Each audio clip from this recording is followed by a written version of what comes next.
A'udzubillahi minasyaitonirrajim. Bismillahirrahmanirrahim. Assalamualaikum warahmatullahi wabarakatuh. Nama saya Dafa Auril Raditya. Saya berasal dari kelompok 10. Akan menjelaskan tentang adab-adab dalam bermedia sosial. Sebelum kita memasuki apa-apa saja adab-adab dalam bermedia sosial, marilah kita membahas sedikit tentang apa itu media sosial. Menurut Kamus Besar Bahasa Indonesia, media secara harfiah berarti sarana atau komunikasi.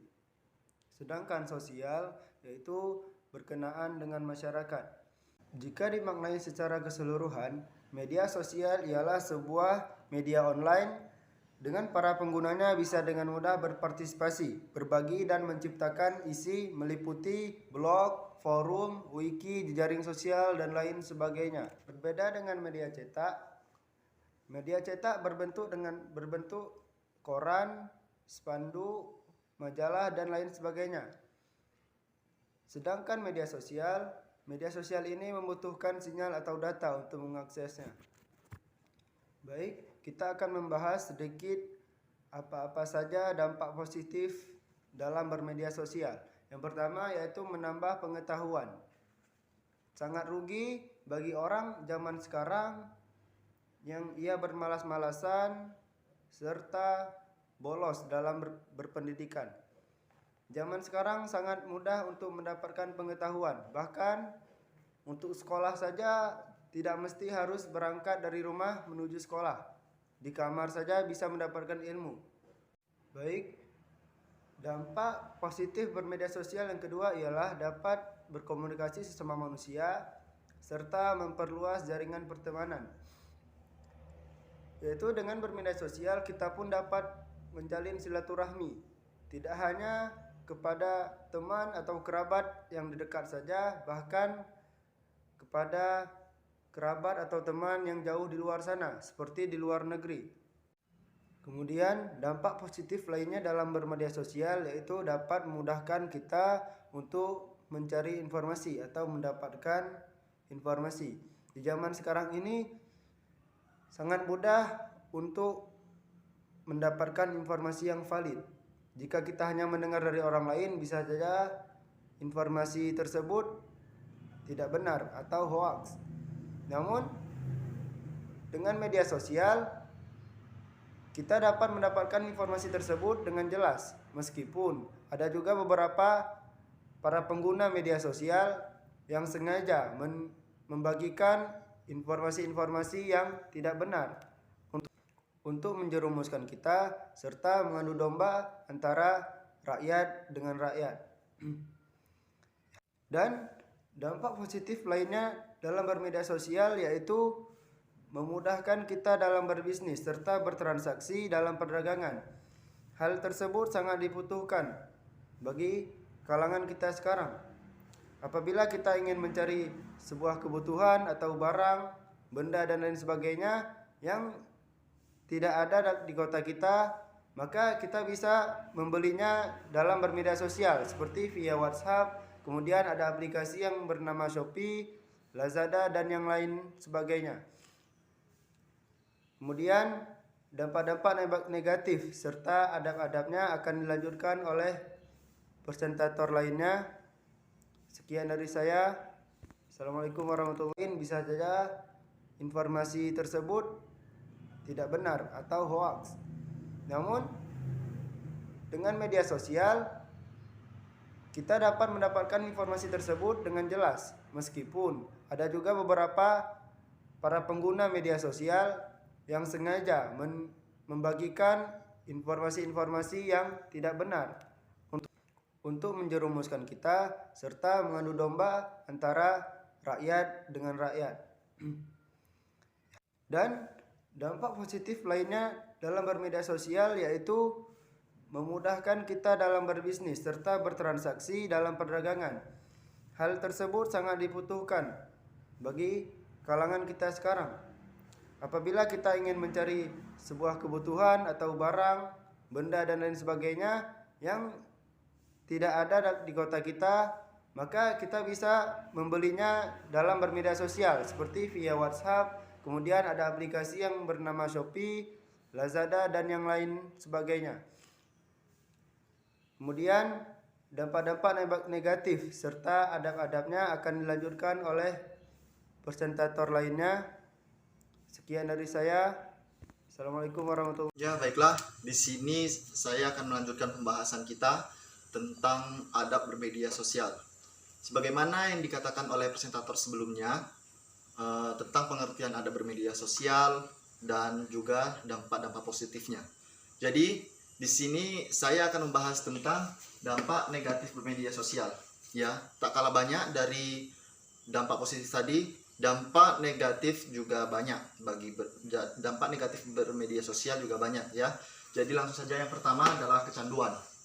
Ya, kecanduan ini sangat bahaya bagi penggunanya, ya, karena dari kecanduan kita bisa melupakan waktu seperti waktu sholat atau waktu kegiatan-kegiatan yang positif. Ya, baiklah, selanjutnya adalah berkurangnya perhatian terhadap keluarga, kemudian tergantikannya kehidupan sosial.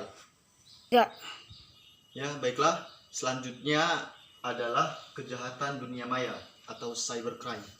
Ya, di sini karena seolah-olah tahun demi tahun berkembangnya bermedia sosial ini, maka berkembang pula kejahatan di dunia maya. Ya, kejahatan di dunia maya ini seperti hacking atau spamming, carding, dan lain-lain. Ya, baiklah. Di sini ada juga pornografi dan penipuan. Ya, jadi oleh karena itu bermedia sosial yang seharusnya adalah agar interaksi dan sosialisasi, agar silaturahmi juga tetap terjaga, ya, tanpa terhalang oleh waktu dan tempat. Ya, akan tetapi di zaman sekarang bermedia sosial malah banyak yang salah digunakan. Ya, baiklah, di sini saya akan menerangkan sedikit tentang adab menggunakan media sosial. Ya, jadi yang pertama adalah tabayun. Ya, sebagaimana dalam firman Allah Quran surah Al-Hujurat ayat 6, A'udzubillahi minasyaitonirrajim. Ya ayyuhalladzina amanu in ja'akum fasiqun binaba'in fatabayyanu an tusibu qauman bijahalatin fatusbihu ala ma fa'altum nadimin. Yang artinya, wahai orang-orang yang beriman, jika seseorang yang fasik datang kepadamu membawa suatu berita, maka telitilah kebenarannya agar kamu tidak mencelakakan suatu kaum karena kebodohan, kecerobohan, yang akhirnya kamu menyesali perbuatanmu itu. Ya, Quraisy Shihab menerangkan tentang terkait ayat Quran surah Al-Hujurat tadi, bahwa ada dua hal yang harus kita perhatikan, yakni adalah pembawa berita dan yang kedua adalah isi berita. Ya, yang pertama adalah pembawa berita adalah kita tabayunkan, kita periksa orangnya adalah orang fasik atau tidak. Ya, orang fasik itu adalah orang yang kesehariannya aktivitasnya melanggar aturan-aturan agama. Kemudian yang kedua adalah tentang isi berita. Ya, maksud dari isi berita adalah kita periksa lagi, kita teliti benar tidak beritanya atau valid tidak berita yang disampaikannya tadi. Ya, kemudian setelah tabayun kita lihat menyampaikan informasi dengan benar dan haram menyebarkan fitnah, kebencian, dan lainnya. Ya, jadi kita dalam menyebarkan berita atau dalam bermedsos, kita harus menyebarkan berita-berita yang valid, berita-berita yang benar. Ya, jangan dilarang untuk menyebarkan berita-berita hoax. Ya, jadi kita harus menyebarkan berita-berita yang baik dan benar. Baiklah, baiklah. Di sini kemudian adalah mengatur kebebasan ekspresi dan tidak menyebarkan dan membuat berita palsu atau hoax. Ya, baiklah, sekian dari saya. Kemudian akan dilanjutkan oleh presentator selanjutnya. Ya, Quraisy Shihab menerangkan tentang terkait ayat Quran surah Al-Hujurat tadi, bahwa ada dua hal yang harus kita perhatikan, yakni adalah pembawa berita dan yang kedua adalah isi berita.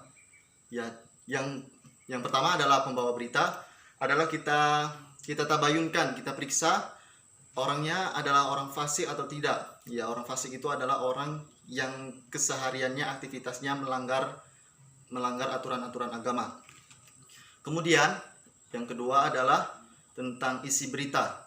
Ya, maksud dari isi berita adalah kita periksa lagi, kita teliti benar tidak beritanya atau valid tidak berita yang disampaikannya tadi. Ya, kemudian setelah tabayun kita lihat menyampaikan informasi dengan benar dan haram menyebarkan fitnah, kebencian dan lainnya.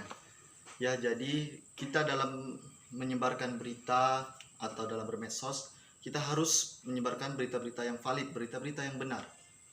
Ya, jangan dilarang untuk menyebarkan berita-berita hoax. Ya, jadi kita harus menyebarkan berita-berita yang baik dan benar. Baiklah, baiklah. Di sini kemudian adalah mengatur kebebasan ekspresi dan tidak menyebarkan dan membuat berita palsu atau hoax. Ya, baiklah, sekian dari saya. Kemudian akan dilanjutkan oleh presentator selanjutnya. Bismillahirrahmanirrahim. Assalamualaikum warahmatullahi wabarakatuh. Saya Ahmad Farhan Febriansyah dari kelompok 10 ingin menyambung presentasi yang di atas tadi yang sudah dijelaskan oleh teman-teman saya. Di atas telah dijelaskan dampak positif dan dampak negatif dalam bermedia sosial. Di sini saya akan menjelaskan tentang adab bermedia sosial. Oke, kita sebagai umat Islam tahu apa-apa aja adab bermedia sosial itu. Banyak yang tidak tahu adab-adab bermedia sosial itu. Banyak orang memakai sosial media itu hanyalah untuk menghibur diri sendiri. Nah, di sini saya akan menjelaskan media dalam pandangan Islam. Yang pertama itu adalah tabayun. Tabayun itu adalah cek dan dicek. Dalam Al-Quran surat Al-Hujurat ayat 6 disebutkan bagaimana etika serta tata cara menyikapi sebuah berita. Allah Subhanahu wa taala berfirman, "Hai orang-orang yang beriman, jika datang kepadamu orang fasik membawa suatu berita, maka periksalah dengan teliti agar kamu tidak menimpa suatu musibah kepada suatu kaum tanpa mengetahui keadaannya yang menyebabkan kamu menyesal atas perbuatanmu." Nah, Quraisy Shihab menerangkan bahwa ada dua hal yang patut dijadikan perhatian terkait ayat tersebut. Ada dua, yaitu berita dan yang kedua itu isi berita. Nah, bahwa pembawa berita yang perlu ditabayun dalam berita ini adalah orang-orang fasik, yaitu orang-orang yang aktivitasnya diwarnai oleh pelanggaran agama. Oke. Yang kedua yaitu menyampaikan informasi dengan benar. Kita sebagai umat Islam menyampaikan informasi itu dengan jujur dan atas bukti yang nyata. Allah Subhanahu wa taala berfirman dalam surat Al-Hajj ayat 30, "Demikianlah perintah Allah, dan barang siapa yang mengagumi atas apa-apa yang telah diperintahkan oleh Allah dan terhormat di sisi Allah, maka itu adalah orang-orang terbaik baginya, dan telah dihalalkan bagi kamu hewan-hewan ternak, dan diharamkan bagi kamu yang telah diharamkannya. Maka jauhilah olehmu berhala-berhala dan najis itu, dan jauhilah perkataan-perkataan dusta." Dalam ayat ini telah disampaikan bahwasannya kata-kata dusta itu tidak boleh dalam menyampaikan suatu berita. Kita harus ada bukti yang nyata dan harus ada kejujuran. Oke, yang ketiga yaitu haram menebar fitnah, kebencian dan lain-lainnya. Dalam bermedia sosial banyak orang itu memakai untuk kebencian semata gitu kan, untuk menebar fitnah. Orang yang A tidak bermasalah dan yang B ini menebarkan fitnah kepada yang A. Dan kemudian itu media sosial itu untuk hal kebencian atau dendam. Misalnya orang ini ada utang dan mereka itu berkelahi, misalnya berkelahi dalam media sosial, yaitu berdebat atau apa gitu kan, dendam, istilahnya dendam gitu kan. Oke. yang dan orang-orang di media sosial itu banyak melakukan gibah, ya, gibah tentang orang ini. Misalnya artis-artis ini banyak itu tentang akun-akun fake itu untuk menggibah suatu akun orang yang lain. Oke, yang keempat yaitu media sosial sebagai amal ma'ruf nahi mungkar yang menjamin dan mengatur kebebasan ekspresi. Kebebasan pendapat sering kali disalahgunakan untuk membuat fitnah, opini palsu, dan menebar kebencian yang sering diutarakan melalui media sosial. Nah, itu dia ya. Kita bermedia sosial itu ada adab-adabnya, gitu kan. Oke, yang kelima itu tidak digunakan untuk mengolok-olok orang lain. Banyak orang-orang yang untuk mengolok-olok orang lain, bahasanya bahwa orang itu akan panas dengan olok-olokan itu. Sebagaimana Allah Subhanahu wa taala berfirman dalam Quran surah Al-Hujurat ayat 11. Hai orang-orang yang beriman, janganlah sekumpulan orang laki-laki merendahkan kumpulan orang lain. Boleh jadi yang ditertawakan itu lebih baik darinya. Dan janganlah pula sekumpulan perempuan merendahkan kumpulan perempuan lainnya. Mana tahu perempuan itu lebih baik dari yang mengolok-olok itu. Dan janganlah suka mencela dirimu sendiri, dan jangan memanggil dengan gelaran yang mengundang ejekan. Seburuk-buruk panggilan adalah panggilan yang buruk sesudah iman, dan barang siapa yang sudah tidak bertobat, maka mereka itulah orang-orang yang zalim. Oke, masuk ke pembahasan yang terakhir, penyebar kebencian dan membuat berita palsu. Banyak orang bermedia sosial itu menyebarkan berita-berita hoak, sebagaimana yang di tahun 2019 dan 2020 banyak yang menyebarkan hoak dalam media sosial. Belum tentu hal itu betul, makanya berita itu adalah berita harus ada bukti yang nyata, harus dari sumbernya, cari sumbernya yang betul, baru kita menyebar berita itu tersebut. Oke, cukup sekian, hanya itu yang dapat saya sampaikan. Lebih dari kurang saya mohon maaf. Assalamualaikum warahmatullahi wabarakatuh.